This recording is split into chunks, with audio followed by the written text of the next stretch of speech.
and welcome to Fun Problems, the problems of fun. I'm Peter C. Hayward. I'm AJ Brandon. And this is a board game design podcast primarily, but today we're branching out a little bit. We're doing something that I don't normally like to do, and that is hardcore pornography. We've really changed that demographic. Just has to be in the right mood. What are we doing today, AJ? That's a little bit out of scope for us, and we hope our listeners will be okay with. We're not selling our bodies. We're talking about selling our games. So normally we try to stick to like design principles, design philosophy, but obviously there is more to game design than literally designing games, and that's something we're going to address today. Yeah, and it was interesting. You did a poll a little while ago, and I was expecting most of our listeners to not really care one way or another. But it was actually quite controversial, and a lot of our listeners really wanted us to stick to just the craft, which I get. Like, I feel like most... It's why we started the podcast, literally. Mm-hmm. And most other game design podcasts have so much focus on industry and so little on craft. It's a very poor ratio that I think a lot of people, from what they said, is that that's something they like about ours. So don't worry, this isn't going to be something where we're shifting our focus hugely, but every now and then, if there's something that we feel like we need to talk about, we'd like to be able to at least cover these topics on our podcast so the people who want to hear our opinions on these things can hear them. So without a lot of further ado, it's really important to make sure that we cover these topics, and today we're going on sell sheets. Do you want to... well, this has actually taught me a very valuable lesson, and I'm curious if you know what that is. It's a lesson that we've learned before, and then we unlearned for this episode. I'm not sure you did that. Do not foreshadow the next episode, because you're going to be wrong. Right. So the context for this is that we actually started recording an episode where I go through AJ's sell sheets, and you'll hear on that episode when it comes out next on YouTube only. That's right, our podcast is now on YouTube.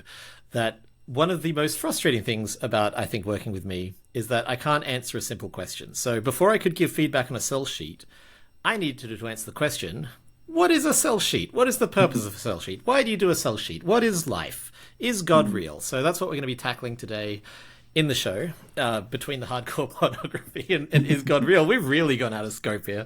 It's a wild episode. And this is, for the first time in 11 months, not a Peter-led episode. Instead, this is just an open discussion between me and AJ, because we don't have the answer pre-prepared. Like, AJ, I don't think you have notes. I don't have notes. No. So on a very literal level, what is a sell sheet? A sell sheet is something that you can either email to a publisher when they ask, or if they have a submission window, or you can hand them at a convention if you're pitching to them. Something where it goes through all the basic information that a publisher would need to tell whether or not they'd be interested in seeing more of the game. So this is going to have a component list. This is going to have the basic premise of the game. Ideally, it will have some visual indication of what it looks like.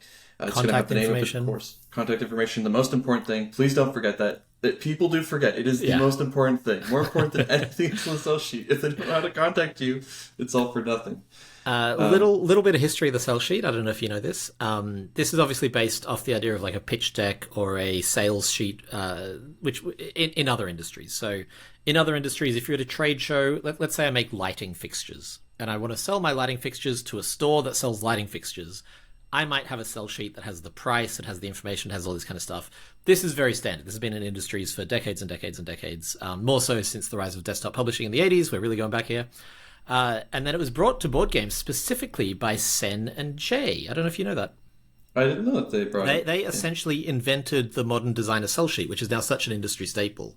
I suspect that that's one of the most lasting impacts they or anyone will have on the industry. I believe, this is from memory, I believe they invented it when they started going to Gamma. Do you know what Gamma is? You've never been to Gamma, but are you familiar with it? Yeah, it's basically like a convention, but more for retailers than for like public or for game designers or anything like that. Yeah, at Gamma, the booths are publishers and the customers are retailers. So if you own a friendly local board game store, you might go to Gamma to decide which games to stock and to learn about how the industry is going. Gamma is also the name of the regulatory board, or the CPA equivalent for board game manufacturers. And so Gamma is a convention that's in, I think, Louisville this year. It was in Reno for a long time. And Sen and Jay started going, and they were the only designers there, so they had free access to every publisher. And so they came up with, I believe, for Gamma, this idea of a sell sheet, so that they could be like, hey, here's the 5 games I'm working on. what interests you, or they could be like, cool, I can't give out a copy of my game to everyone, but here's a sell sheet, etc., etc. Now, have you done speed pitching? We might as well fold that in here because that's quite relevant to sell sheets. I have not. Okay, so speed pitching is a phenomenon. It's an event that happens at a lot of board game conventions where designers each have a table with their game set up, and the publisher goes, 20 publishers rotate between all the tables. This is the primary place that I see sell sheets. Obviously, they use elsewhere, but like you kind of want to have a great sell sheet so that when the publisher's like, "Ooh, that one," they can take it. Because when you see 20 games in an hour, you're really not literally 20 games in an hour, but like 20 games in a single event, you're really going to run into them. Okay, so that's the history of a sell sheet. That's the basics of a sell sheet. Where would a sell sheet be used, A to the J? You mean in terms of like, what's the context that I would be giving it to a publisher? Yes. Thank you. Yeah, so the main things would be, if you're at a convention and you go up to a booth and talking to the publisher, you could show them a sell sheet so you could run through the game quickly or leave it with them if they want to take a look at it later. You would email it to them if they have a submission portal on their website, or if they just have an email, you can send an email with the sell sheet on it. And I think those would be the main two uses of a sell sheet, the main two places that you would be giving them out. There are a lot. No, I'd say that's right. I mean, speed dating, but that's sort of already covered and tied into conventions. What was I going to say? A lot of publishers will now have a requirement, like in order to pitch to us, you must put together a sell sheet. I hate making sell sheets. I hate them. It's actually the type of thing where it's so standard that if you give a pitch to a publisher and you don't have a sell sheet, you're going to look like an amateur. Like that's immediately going to be a big red flag for them, I think. And I think it can be a lot less interesting. Or you're going to look like a consummate professional, because I don't make sell sheets. So I've never had a publisher be like, no sell sheet, what an amateur. So I feel like it's the other end of the scale. If you're on a first name basis with all the big publishers, then maybe you don't need a sell sheet. Like that was such a braggy comment. That wasn't meant to be a brag. I was just, I think a sell sheet is a good idea generally. And in fact, for a game, the game Mighty of the Sword I might have talked about before with a local designer called Matt, we made a sell sheet for that. We made a pitch video for that. And pitch videos we will probably not do an episode on, but they are sort of like sell sheet plus a sizzle reel, a pitch video, etc. That's a whole different matter. That you can listen to many other game design podcasts talk about. I don't want to.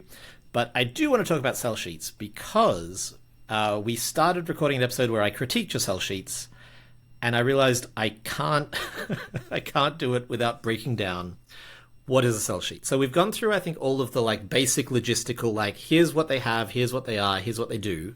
But now, AJ, I'm going to ask you, what are they for? Realistically, what a sell sheet is for is to get a publisher interested in your game. You want to hand it to a publisher and they say, that looks really cool. Let's talk more about this. Maybe it's on the spot if they have time.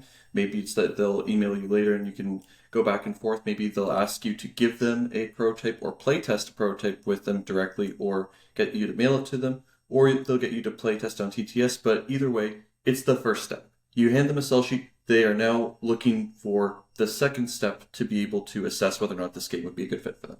So this very much ties into something we do talk a lot about. We do talk a lot about on the podcast, which is product. A sell sheet should cover mechanics only in that mechanics are a part of product. Mm-hmm. Now, depending on the kind of game you're making, mechanics might be the key part of the product. So I say only, but that might be the very center. So, for example, if you're making a party game, the mechanics are going to be the main thing that differentiates you from every other party game. Yep. I'm gonna make a slightly weird statement here. Every published game has a sell sheet. It's called the back of the box. My man. Man. I forgot to get any examples, but I happen to have a game right next to me, so I'm going to pick up this very heavy game. And this is... Oh, sorry, I realized I was turned away from the microphone. But if you're on YouTube, you'll be able to see that I'm holding up the back of Isle of Cats, and we'll get a scan of this into the show notes if you're not on YouTube. And this is obviously a very, very wordy example. I did not realize that until picking it up. But except for contact details, which is relevant, it has everything else that AJ listed. It has visuals, it has component list, it has a summary of the game. This one has apparently the entire rulebook. It has the basic stats of like number of players. It's got everything that a good sell sheet should have. So my advice is, if you're trying to make a sell sheet, rather than looking at other designers' sell sheets exclusively, pick up your favorite games, look at the back of the box, because it's serving the exact same purpose. It's saying this product will provide this experience. Is that a fair comparison? Yes. I'll also say that I think Pandemic has one of the best backup boxes I've seen. I We'll put remember that I in the show used it notes in as my well. yeah, I absolutely will. And I used that in my talk, which is sadly no longer on YouTube. We're gonna redo it at some point and put up on here. But What was your the talk, just for context? the talk was why your good game won't sell, and it's pure product design. It was as much for publishers or people who are self-publishing it as it was for designers, talking about the things that can make your game fail that have nothing to do with the game design of the The game. quality of the game design, yeah. Right. Yeah. The game inside could be amazing, could be garbage, doesn't matter. Either way, the game was sold or not sold for a lot of different reasons Yeah. that you have some amount of control of, and even as a designer. But yeah, for Pandemic, the back of the box shows you a quick 1, 2, 3 steps. This is what the game looks like. Here's the goals of the game. Here's the vibe of the game. Here's like the theme, and does all that very succinctly. It was a really good example. I want to dive into which games will best sell shit. No, actually, let's jump back. And AJ, while I find a file, can you summarize what we've described as the three hooks? This is a bit of a summary, three so if you've types of listened hooks? before... The what, sorry? 3 types of hooks. The three types of hooks, thank you. Yeah. Yes. Yeah, so the main types would be mechanical, as in this is a mechanic in your game that is so unique and so interesting that will sell the game on its own. The key or most go-to example would be Dominion. When Dominion came out, it was the only deck building game. So if you describe the mechanic and you're saying this is the only game that ever does this and it's really cool, that's an amazing selling point. So that's one type of hook. Second type would be thematic. This is something where the theme of the game is so unique and so interesting, so exciting that the game is going to sell just when you tell people what the game's about. So I think Scythe is, generally speaking, one that a lot of people latched Gold onto. Star, for sure. Flamecraft as well. Totally. There's tons of great examples. Nope, there's two. Another one would be component hook. So that would be something where there's some cool element in it, some component that was manufactured, and it's just so fun or cool that people are like, I'm just buying the game just because even if the game's only okay, I really want to own it for this component. Some great examples of that would be Everdell's adorable and great little components, all the little resources, the squishy berries and the tree. And the tree. And cash-in guns, where you're literally holding foam pistols, and you're like, yeah, I'm going to shoot my friends. Do you remember what my number one component hook example is? I always think of this when we're talking about it. I can't think about component hooks without thinking about Zolkin. Oh, of course. Because, yes, it's a cool component, but also, it tickles the game. It tells you the mechanics at the same time. Incredible. Okay, so I'm going to go out and say something pretty obvious. Games with a component hook will sell sheet better than games that don't have one. Yep. In an ideal world, let's talk about the platonic ideal of product design. You want all three, and you want all three to be amazing. If you can hit that, you will sell your game. Yes. It's a little bit self-fulfilling, because I'm like, if you don't sell your game, you didn't hit them. But I think that as someone who pitches a lot, my games that have those three just immediately sell a lot better. Okay, I'm going to just use two. I've only got two sell sheets that I actually like. I don't make them much anymore, but these two I put effort into. One of them, I was dating a graphic designer, so she made a sell sheet for me, and I was like, oh, I obviously, we broke up for many reasons, but I'm like, that was not one of them. So these will be in the show notes for YouTube. I'm just going to share my screen. I think that'll work. Sure. So this is a game that you know and I think have played. This is our first time screen sharing in this app, so let me know if you can see this, AJ. Crystal clear. Okay, cool. Can you describe this for the listener who's driving and can't pull up the thing? So this is a game called Movie Night from Peter C. Hayward, a cooperative trivia game. So this is the first thing I see. It's at the top where our eyes are naturally going to go at the start. It's in big letters, so it's very easy to tell that's the title and that's where I'm being directed to first. This is the opposite of the next episode, where I'm going to tear yours apart. You're going to compliment mine. Yeah. Just imagine the opposite of all the things I said. So then it has the player count on it, the age range, how long it takes to play. Weirdly specific time length, Yeah. but maybe it's on a timer, I assume. It has a 7-minute timer. Right. I like weirdly specific. Scythe has this as well. Scythe has a playtime of 108 minutes or something like that, because he just took all the playtests, averaged it, and put it on them on the box. And I think it's genuinely a funny talking point. Similarly, there's a game that has, you've probably seen this, 0 to 2 players, and you just like, zero? I like it when games do that. I think that's fun. Sure. It's something that catches your attention, if nothing else, right? Yeah. And the poster says, or the sell sheet says, sorry, it's movie night, so I'm thinking posters. To win, name a game that matches all of these conditions. Nope. Try again. To win, name a movie that matches all of these conditions. You said what game. I say? Oh. Criminal or cop featured, mostly set in city, advanced technology or music or magic, one-word title. But none of these. Scene set in the USA, mother featured, released in the last 20 years. So, to win, you have to name something that matches the 4 conditions that I first listed, none of the ones in the second listed. I'll read the next bit just to relax your voice a bit. In movie night, you have 7 minutes to name 7 films with increasingly specific conditions. Each time you name a film, reveal a new condition card. Find a movie that matches all 7 conditions and win. When you're done, take a photo of the final game state and share on social media to see if others can name anything that meets all the criteria. And then it just has components, 40 basic condition cards, 15 advanced condition cards. It has my email address, and it has a QR code that says "See it in action." Mm-hmm. So, like I said, we're kind of just going to do what we're doing next episode. Thoughts on this sell sheet, just off the top of your head? This game has been signed by 2 different publishers, so I promise you cannot hurt my feelings here. Well, it's shocking that they did, considering how terrible this sell sheet is. No, it makes sense. It lists everything nice and clearly. I like that. This is one thing that we'll talk about a lot in the next one, but I am hyper text averse, which I think is to my advantage in this case, because I think most designers put way too much information. This one is a little text heavy. I'm not even going to deny that. Yeah. But Peter's saying it's a little text heavy, and I agree with that. It is a little text heavy. There's not tons of information. There's a little bit more than you need to get across what it is. But that's it. It's very at clean. a glance, is this a thematic hook, a component hook, a mechanical hook, etc., etc.? Right. So this is where it gets a bit weird because, like you said, party games are just a mechanic, and this is a party game, so it has to be mechanical hook because that's all there is. I don't there's no theme to this. Can you see the component hook that I tried to jam into this sell sheet?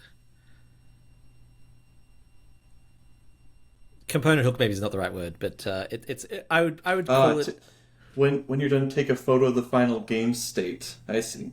So this is a game that is out right now from All Play as apropos of movies, and this game I've had more publisher interest than almost anything.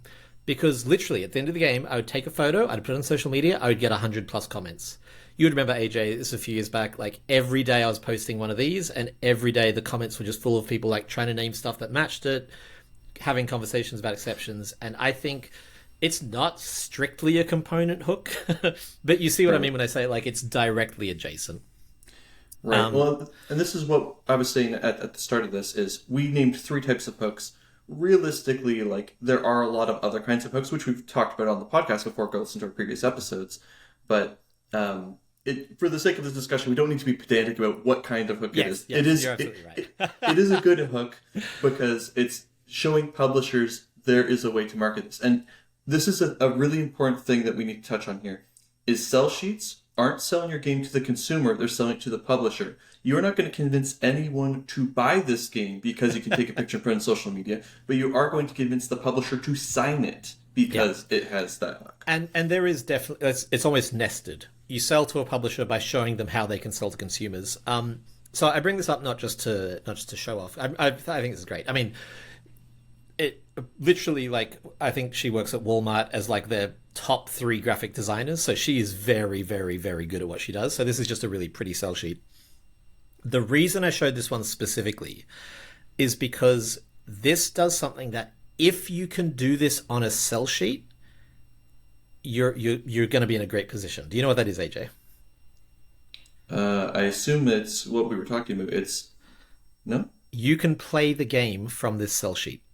Ah, You sure. could right now, and every publisher I showed it to did, they'd be like, okay, let me solve this puzzle. Like, all my games are disguised puzzle games. This one is not even that disguised. The puzzle is, can you name a film that matches these but not these? And you can, looking at the cell sheet, listening is going to be a little harder, but looking at the cell sheet, you can play this. And I deliberately chose stuff that had, like, several answers. Like, I didn't choose the impossible edge case. I chose a fun, interesting one.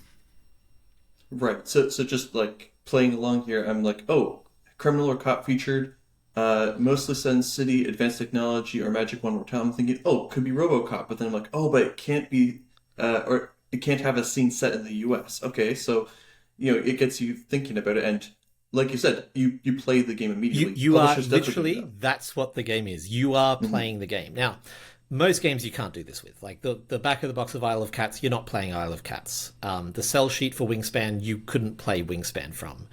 But if you can get people to, like, games are fun problems. What a great term. We should name a podcast after that.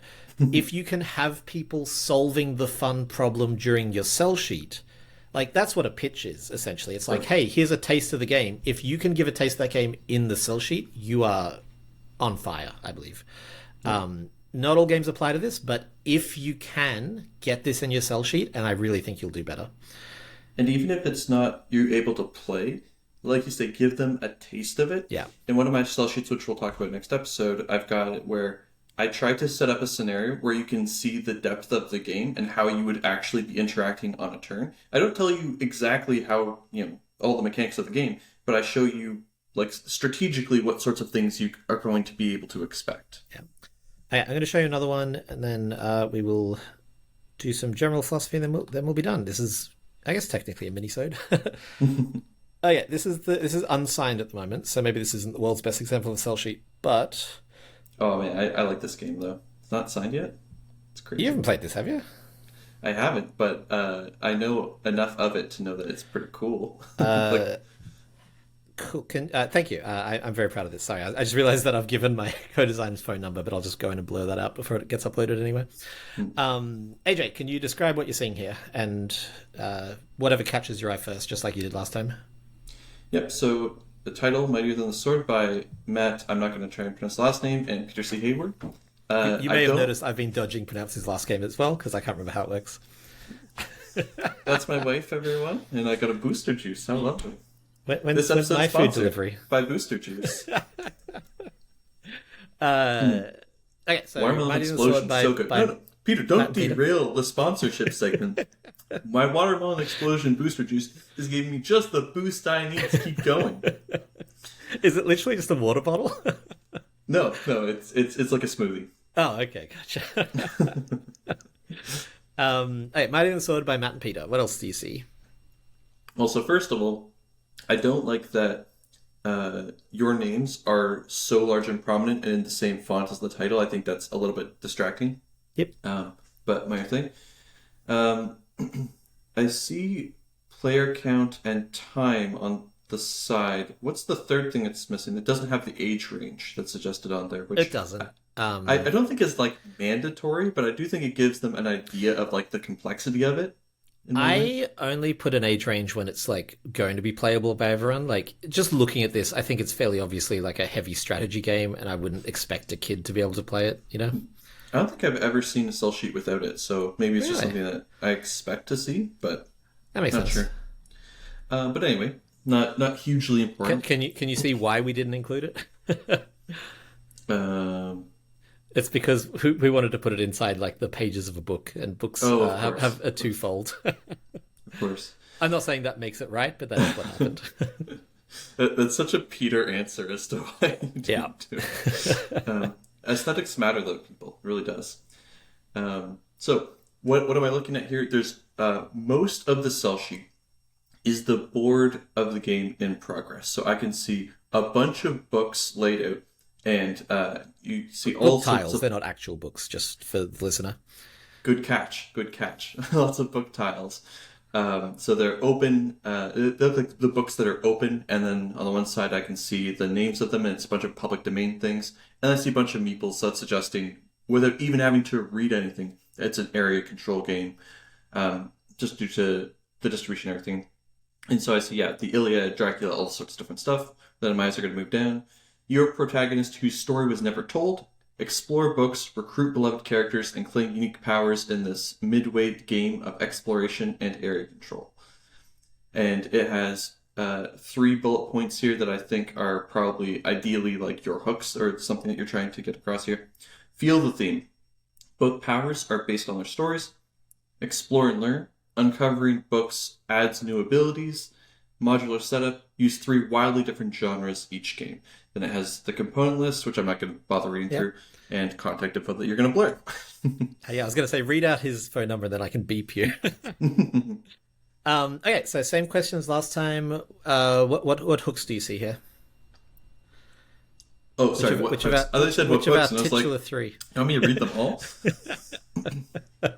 So, definitely has a very strong thematic hook.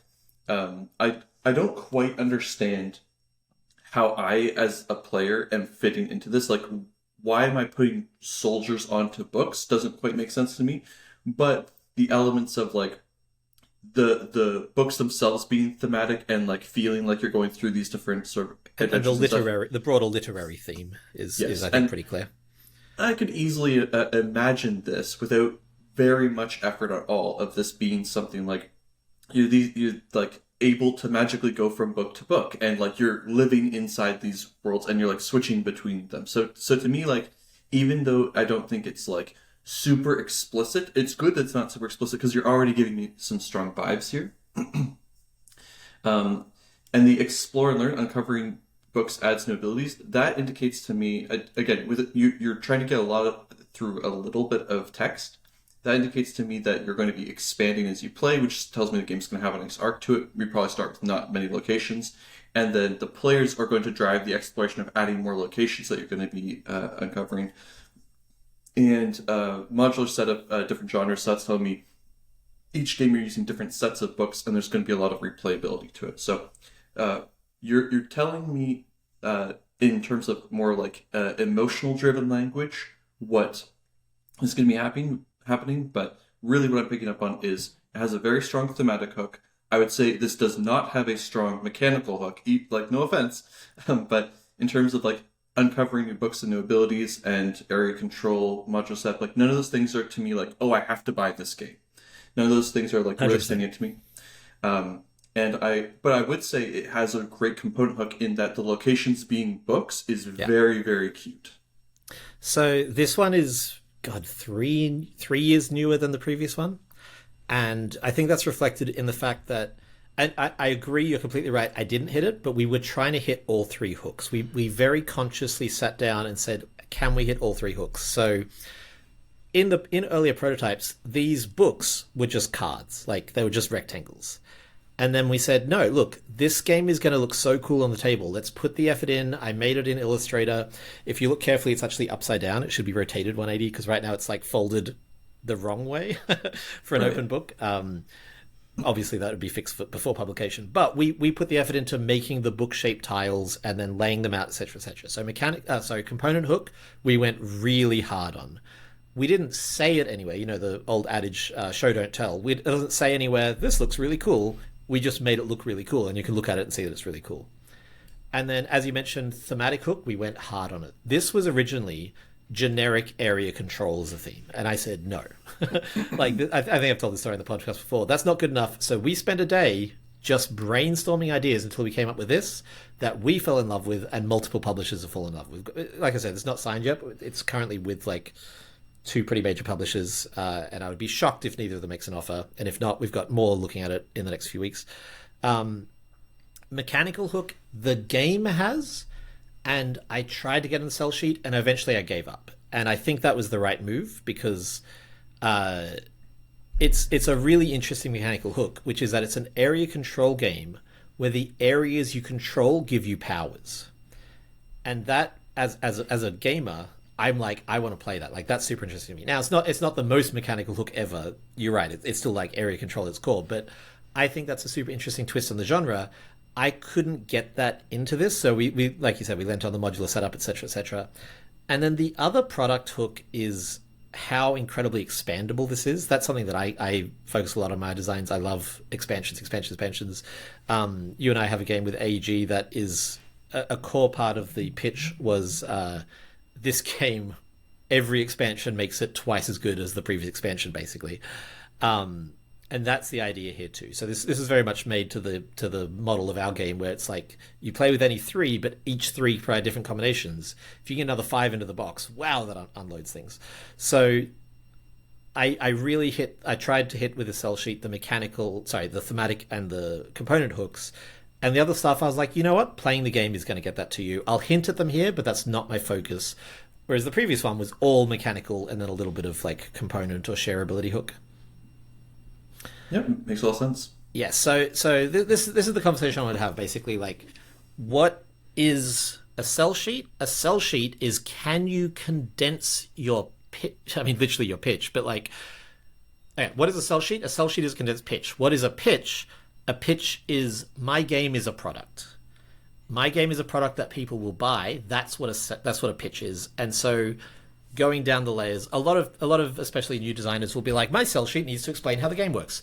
This cell sheet doesn't have a single mechanism on it. Like, if I told you, hey AJ, set up and play this game, you literally can't from the cell sheet. Like, it has, you know, the word area control on it. It has uncovering new book sides and new abilities. It doesn't tell you how it plays at all. 0%. Because that's not what the pitch is. That's what the final game is, but that's not what the pitch is. Does that make sense? Yes. So just to sort of restate that in a slightly different way, the granularity of your game for a rulebook needs to be extremely high, because you need to tell players exactly how every little detail works. The granularity for the cell sheet needs to be extremely low, because you're not trying to hand them a rulebook and say, read this whole rulebook and assess whether or not this game is for you. You're trying to tell them at the highest possible level what the game is about. And then the next step is them playing the game to understand it. But the publisher's goal is to see whether or not it's for them as quickly and easily as possible. Yes. I can name so many publishers who would look at this and immediately be like, not for me. And that's A-okay. Like, I'll use Amigo as an example. That's the company who makes No Thanks and Bonanza and Six Nimit. They're never going to sign this game. This makes 0 sense for them. And at a glance, they can tell that. That's a good thing. Like, it's the classic, if you try to please everyone, you'll please no one. Like, make sure you understand. Like, it's easy. The goal is to understand what your game is trying to be as a product, and then summarize that. So you said in your the thing you just said, it's the highest level look at the game.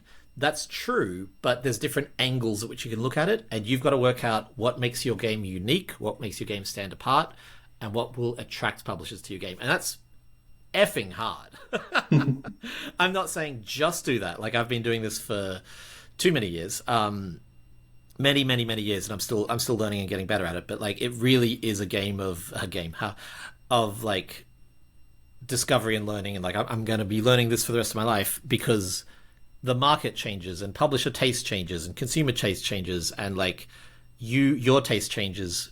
And so it's a cell sheet requires you to first know thyself, which is very, very a big ask, maybe an overwhelming ask. Can you make this more accessible? Because I feel like I've gone too philosophical. No, I think we're just sort of saying the same stuff at this point. Cool. So that is a very high look at cell sheets. If you go to a YouTube channel, you will see me diving into some of AJ's cell sheets in the way that he did mine. On YouTube, this episode, I'm going to put the sizzle video for this, for Mighty the Sword up, just so you can see what that looks like. I very much doubt we'll ever do an episode on sizzle videos, but who knows? Maybe in 20 years' time, that'll be as mandatory as cell sheets are now, and we'll feel the need to dive into it. Any closing thoughts, AJ? No, I think we absolutely nailed it. Do you want to have a little bit of fun? I'd love to. Okay. What is your favorite beverage that you don't get to drink very often? Oh, what a lovely question. Thank you. Do you have an answer off the top of your head? I do. I didn't when I started asking, but by the end of the sentence I did. There is a place in Australia called Max Brenner. It's like a chocolatisserie. I don't know what those are called. Chocolatiers? What's that? Chocolatiers? yeah, it's like a chocolatier, like the three chocolatiers, and they have a peanut butter smoothie that must be like 2,000 calories. It must be insanely bad for you. But I dream of that thing. Like every time I go to Australia, I have one. The last time I went to Australia, on the last night, I was trying to get one, and we went to Max Brenner, and their machine was broken, so they didn't have any. So we drove 40 minutes to a different Max Brenner just so I could have it. If you're ever in Australia, or if you live in Australia, Max Brenner's like, maybe they don't do it anymore. That was 8 years ago now. They're like peanut butter thick shake milkshake thing. It's too good. I'm glad it's not local, because otherwise I would never drink anything else and I would be twice the size I am. What about you? So my problem is, this is a classic Peter answer. I'm so good at making things that I can make the best version of most things that I like. I make really good milkshakes, I make really good lattes, I make really good coffee and everything. But the one thing that I'm not great at, as much as I've got a nice fancy espresso machine, I can make that and everything, but I've got a friend who is like really into coffee, you know, the type, like, I have a nice espresso machine. He has like 4 espresso machines because he keeps just buying the best one and then being like, that's not good enough. And when he makes me a coffee, that's a coffee. So I would say the best drink that I don't get to have very often is any coffee he makes, no matter what he does with it. Like, he will come out with like the best cup of coffee I've ever had every time. Should your wife feel threatened? Yeah, get better at making me coffee. I mean, she only brought you a smoothie or whatever it was. He makes you the world's best coffee. It's true. Thanks so much for listening. We have a Discord. Please come join us and chat in our Discord. We've been having lots of lovely conversations, lots of good feedback, including... let's briefly mention that AJ is aware that the audio's been a little rough lately. He's had a huge office renovation, and we are working on it. And hopefully this one's been better, and it will continue to improve forever. Yes, I just put up a bunch of sound foam. I'm really hoping that helps, because if not, then we're going to have to figure it out. We'll see. Thanks so much for listening. Thanks for joining us. You can follow us on Facebook or Twitter at FunProblemsPod, or reach us via email at funproblemspodcast@gmail.com. We'd love to hear from you, and if you enjoyed the podcast, please tell a friend.